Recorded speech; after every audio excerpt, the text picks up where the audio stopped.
First talk about the Islamic revivalism, जिन्होंने original इस्लाम को revive करने की कोशिश करी। Got it.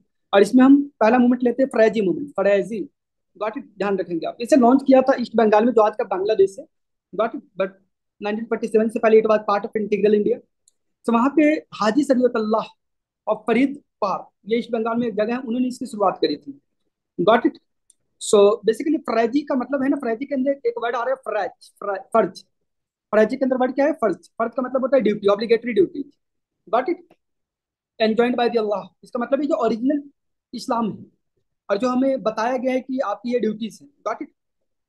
सो जो भी पॉजिटिव जो टीचिंग्स रही हैं, गॉट इट, जैसे यूनिवर्सल ब्रदरहुड की आप बात कर लें, आप फाइन, और इक्वालिटी की बात कर ले आप, ओके, आप welcome of the birth of girl child की आप बात करें। Got it. तो ये सारी चीजें ऑब्लिगेटरी ड्यूटीज है हमारी।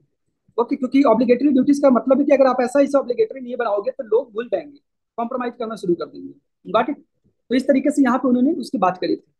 तो सबसे पहले प्रीलिम्स के पॉइंट ऑफ व्यू से आप लीडर का नाम याद रखेंगे। फ्रैजी मूवमेंट किसने शुरू किया था? हाजी शरीयतुल्लाह ने। Got it. और ये याद रखना जरूरी है प्रीलिम्स के लिए, क्योंकि वहां पे 5-6 अलग अलग मुस्लिम मूवमेंट थे। मूवमेंट के नाम को मैच करना होता है लीडर के नाम से, तो हम कंफ्यूज हो जाते हैं कि कौन सा लीडर कौन से मूवमेंट में। Got it. तो for that reason it's important guys, आप ध्यान रखेंगे इसको, ठीक है।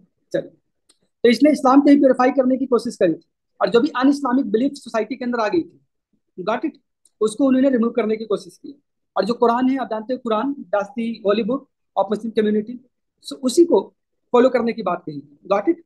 सो ध्यान रखेंगे फ्राइडे मूवमेंट क्या बोलता है, ये रिवाइवल की बात करता है, ओरिजिनल इस्लाम, ओरिजिनल टीचिंग्स, ओरिजिनल कुरान को फॉलो करने की बात करता है। Got it. एंड हाजी शरीयत अल्लाह, ये इसके फाउंडर थे, ध्यान रखेंगे।